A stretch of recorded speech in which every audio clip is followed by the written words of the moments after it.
They say revenge is a dish best served cold, but no one tells you how long you have to sit with the pain before the chill finally sets in. My name is Ava, and for most of my adult life, I believed in fairy tales, until I walked into my own personal nightmare and decided slowly and quietly to become someone else's. Narrator, nostalgic, bittersweet. I was 29 when I married Mark Harrington. He was charming, ambitious, and loved to call me his miracle. I was the girl who fixed his broken world after his mother passed and his career almost fell apart. He used to say I was the calm after his storm. I should have paid attention to the fact that he was a storm. We had a quiet wedding, not because we couldn't afford more, but because Mark said he wanted intimacy over spectacle. That became his motto: private, controlled, secretive. It took me 3 years to realize what that really meant. Narrator, gentle, worn. When our daughter Nora was born, I was over the moon. But motherhood was hard, especially with Mark traveling so much for work. He ran an investment firm and spent half his time flying between cities. When Nora turned 1, I begged for help. I was exhausted, alone, and my postpartum anxiety was eating me alive. Mark agreed to hire a nanny. Enter Jasmine. She was perfect, too perfect. Sweet with Nora, deferential with Mark, polite with me, almost too polite. Like she was scared of saying the wrong thing. I should have trusted that instinct. I should have seen the performance. It started with little things. Mark staying at the office later and later. Jasmine suddenly needing to work weekends when we didn't need her. The way they avoided each other in the kitchen, like actors trying not to break the fourth wall. Then I found it, a second phone, hidden in the glove box of Mark's car. It only had a few texts, but it was enough. She'll never know. I'll come up after she's asleep. I hate hiding like this. I stood in our garage, holding the phone, feeling my world tilt beneath me. I didn't scream. I didn't confront him. Not because I was scared, but because I realized in that moment, if I played it right, I could own the end of this story. I copied everything on that phone, every message, every number, every photo. I started keeping a journal. I even recorded my therapy sessions, documenting everything in case I needed it. I let them go on thinking I was oblivious. Let them sneak around. Let Jasmine comfort my daughter like she was her own. And slowly, I built my plan. Mark wanted to move to a new house, said the city was too noisy and Nora needed green space. I let him think it was his idea. Let him tour houses with Jasmine when he thought I didn't know. Let him buy the one she loved most. Then I got to work. I transferred the house into a trust. My trust. Used a clause in our prenup, yes, there was a prenup, that said all purchases made with my premarital inheritance would remain solely mine. Mark didn't read the fine print. Jasmine didn't either. They just smiled and moved in. To the outside world, we were the perfect couple. But inside, we were actors on a silent stage. Mark played the loving husband, Jasmine played the loyal employee, and I played the fool who didn't see what was going on behind the curtain. But I was writing the ending, and it was going to be a showstopper. By the time Nora turned 4, I noticed something. She was pulling away from me, asking for Jasmine more than me, crying when I dropped her off at preschool, but fine when Jasmine did it. It broke me. Not because she didn't love me, but because I'd let this go on too long. It was time to act. It started as a cruel idea, one I hated myself for even considering, but the suspicion burned too hot to ignore. I ordered a DNA kit, not for me, for Nora, and for Mark. It took 2 weeks for the results to come. When they did, I locked myself in the bathroom and opened them alone. Mark wasn't Nora's father, and in that moment I knew he hadn't just cheated on me. He had lied about everything. And Jasmine, she had more secrets than I ever imagined. The DNA results sat in my lap like a grenade with the pin pulled. Nora wasn't Mark's daughter, which meant either he knew and kept it from me, or he didn't, and there was an entirely different betrayal at play. Either way, I was done playing defense. That night, I put Nora to bed early. Mark was in the study. Jasmine had already gone home. I poured a glass of wine, sat on the couch, and stared at the door until it opened. Mark walked in with that half smile, the one he always used when he thought he'd won. I didn't say a word, just handed him the envelope. "Open it," I said. He didn't understand at first. His eyes scanned the paper, confused. Then, his expression changed. Fear, anger, denial. "What the hell is this?" "You tell me," I said, "because that's your daughter, and apparently you're not her father." He stammered something about mistakes and labs getting things wrong, but I saw it in his face. He hadn't known. He looked like a man seeing a ghost. I leaned in and whispered, "Oh, she's not yours." "She never was. So why were you so interested in raising her?" That's when his face changed again. And I knew he'd known about Jasmine's past, but not everything. The next day, while Mark was at work, I took Jasmine out for coffee, told her I wanted to connect more, for Nora's sake. She fell for it. Told me her story, that she was adopted, that she never knew her birth mother, that she used to be in love with someone older, someone powerful, who let her down. I pieced it together. She had Nora before we hired her, and somehow, she'd made Nora look like ours. I had to know the rest. So I went to the hospital where Nora was born, pulled every document, cross-referenced times, nurses, shifts, and there it was. The nurse listed during Nora's birth, the one who handled the ID bands. Her name was Candace Sullivan, Jasmine's aunt. I confronted Jasmine that night. I showed her the photo of her aunt, the documents, the times that didn't add up, and then I asked one question: who is Nora's real mother? She broke. Tears streamed down her face. I didn't mean to. It just happened. She was abandoned. I thought I could give her a better life. "Whose baby is she, Jasmine?" She whispered the name, not mine, not Mark's, but another woman, someone who had disappeared shortly after giving birth. A young girl, just 19, overwhelmed, alone. Jasmine had taken the child and somehow passed her off as mine. I went back to the hospital, demanded to speak with the administrator, told them I believed a baby was swapped illegally. They pulled security footage. Some was missing, but there was enough. A blurry image, a nurse, Candace, walking into a restricted area. Then Jasmine in plain clothes holding a baby in the parking lot. It wasn't proof enough for court, but it was proof enough for me.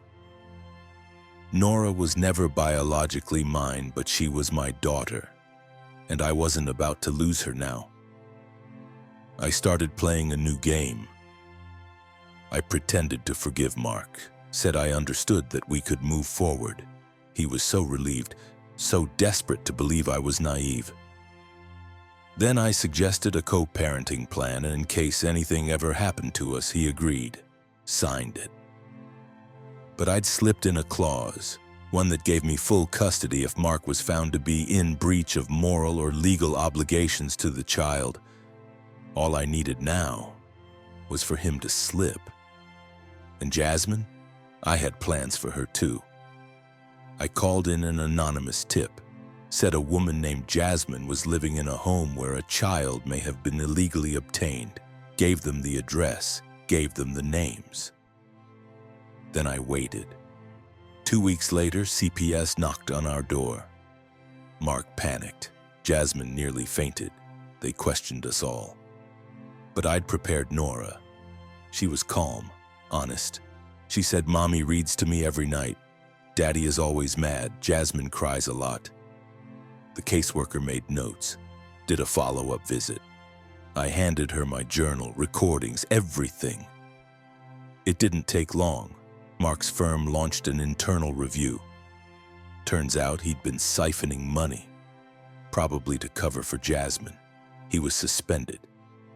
Our joint accounts were frozen, but my trust account, still intact. I told him to leave. He begged. I handed him a suitcase and said, "You wanted a perfect life. Go live it, somewhere else." Jasmine stood on the porch, her eyes swollen, hands trembling. She didn't speak, just handed me the envelope. Inside was a folded piece of lined paper, handwritten, wobbly letters, and a birth certificate, but not Nora's, mine. The paper was old, faded.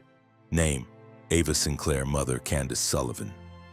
Father, unknown. My heart stopped. Candace, Jasmine's aunt, the same nurse who helped her fake Nora's birth. That meant Jasmine wasn't the only one hiding something, so was I. Jasmine sat at my kitchen table, tears streaming down her face. "I didn't know," she whispered. "I swear. Aunt Candace only told me after she saw your name on the nursery chart. She told me everything. Candace had delivered me when she was just starting out, years ago in a small underfunded clinic. My mother had been a teenager, alone, ashamed. She gave birth, named me Ava, and vanished. Candace raised me for a while, then gave me up for adoption. Quietly under the table, I never knew. And Jasmine, she found out only because of Nora. Because our lives had collided in the strangest twist of fate. I wasn't just Nora's adoptive mother. I was her cousin? Or maybe something even closer. For the first time, I felt like I was losing grip on who I was. Was I Ava Sinclair? Was I someone's abandoned secret? Was I a victim or just a cog in this messy generational machine? And what did that make Jasmine? The woman who had taken my child, who lied, but who was somehow connected to my own buried origin. I told her to leave, not out of hate, but because I needed space to think, to breathe, to scream. Mark filed for shared custody. He claimed Jasmine had nothing to do with anything, that I was making up the story out of spite. He paraded photos, fake smiles, even used a recording of Nora calling Jasmine Mommy. But I had the real evidence, hospital records, the faked identity tags, Candace's involvement. The judge reviewed it all in silence, and then, in a single sentence, delivered the verdict. Full custody awarded to Ava Sinclair. All visitation rights for Mark Thompson and Jasmine Sullivan are revoked indefinitely. I thought I would feel relief. Instead, I felt hollow. The courtroom victory meant Nora was safe, but the war inside me raged on. Who am I? How much of me is built on lies? I watched Nora sleep that night, her chest rising slowly, cheeks warm, a faint smile twitching at the corners of her mouth. She looked nothing like me. And yet, she was my entire world. That had to be enough. A week later, a letter arrived. No return address. Inside was a note and an old photograph. The note was from Candace. She wrote, "You were born on a cold night. Your mother was scared, but she loved you. I only did what I thought would protect you. I'm sorry." The photo showed a girl, young, probably 16, holding a baby wrapped in a pink blanket. The girl looked like me, and the baby was me. On the back of the photo were 5 words. Forgive me, she had no choice. No name. Just heartbreak. I started therapy, for myself, for Nora, for the pieces of my identity that felt too jagged to hold alone. We planted a small garden in the backyard, something Nora could call her own. We cooked more together, laughed more, let the past take up less air in the room. One day, Nora asked, "Mommy, do I have another mommy?" I didn't lie. You had someone who helped bring you here, but I've always been the one to hold your hand. She nodded. That was enough. I don't know who my birth mother was. I don't know why Candace did what she did. But I do know this. I may have been raised in someone else's story, but now I'm writing my own. And it starts with protecting Nora. Always. A year can pass in the blink of an eye, or crawl like it's dragging chains behind it. For me, it did both. I quit my job, took a remote one that let me work from home. Nora started preschool. Every day she came home with paint in her hair and a wild story about a new friend or a game she invented. Our little garden had grown. Tomatoes, herbs, and a stubborn lavender bush that refused to die no matter the weather. We were healing, but healing didn't mean forgetting, and it didn't mean forgiveness either. Mark tried to fight the court's decision, but with Jasmine gone, out of state, maybe even the country, and the medical records stacked against him, he had nothing. He'd lost his job. His friends vanished the moment they realized what he'd done. One day I saw him outside the courthouse, leaning against his car, looking smaller. He called my name as I walked by. "Ava, please, just 5 minutes." I didn't stop, didn't flinch, just kept walking. Because closure, it doesn't come from the people who broke you, it comes from choosing not to let them break you again. Nora's class had a project. My family tree. She came home, arms full of glue sticks and construction paper. "Mommy, what do I put here?" she asked, pointing to a blank square. I hesitated. Because that square? It was meant for her real mother. I knelt beside her, took her small hand and said, "You can put me there if you want, or you can write something else. It's your story." She thought for a second, then carefully wrote, "The mom who never left." My throat tightened. I kissed her forehead, and I knew right then, no matter how she'd come into my life, she was mine. Candace passed away before I could speak to her again. Cancer, I think. Quiet, fast, unspoken. Jasmine sent a postcard, just one line. "I'm sorry for everything. She loved you in her own broken way." I didn't reply, but I did visit the cemetery. Stood over a flat stone that read, "Candace Sullivan, 1957 to 2023. She gave what she could." I left a lavender stem on her grave. Said nothing, walked away. Some things don't need words. I enrolled Nora in dance class. She hated it at first, said the shoes pinched and the music was too slow. But then one day I saw her, twirling in the living room, arms stretched wide, face lit up like the sun had moved inside her. I clapped. She laughed. We danced until our sides ached and our cheeks were sore from smiling. For the first time in forever, the house felt light. The ghosts were quieter. The scars were still there, but they no longer bled. We were finally okay. Months later, I sat at the kitchen table after Nora went to sleep, flipping through old mail. Buried beneath credit card offers and magazines was an envelope with no return address. Inside was a photo. Nora with Jasmine. I remembered the day Nora had just learned to tie her shoes. Jasmine had snapped the picture in the park. On the back, in looping script, "You raised her right. I see it now. I just wish I'd seen it sooner. J." I stared at it for a long time, and then I burned it. Because redemption can be real, but that doesn't mean it deserves a seat at your table. People ask me sometimes, how do you survive something like that? How do you come back from betrayal, from losing everything? And I tell them the truth. You don't come back the same. You come back smarter, sharper, with boundaries like steel walls and a love that burns fierce, not soft. I used to think revenge was about hurting the ones who hurt you. But now, I know it's about building a life so strong, so joyful, so full, they can't touch it.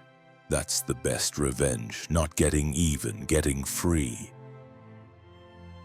He thought he destroyed me, but all he did was remind me who I am.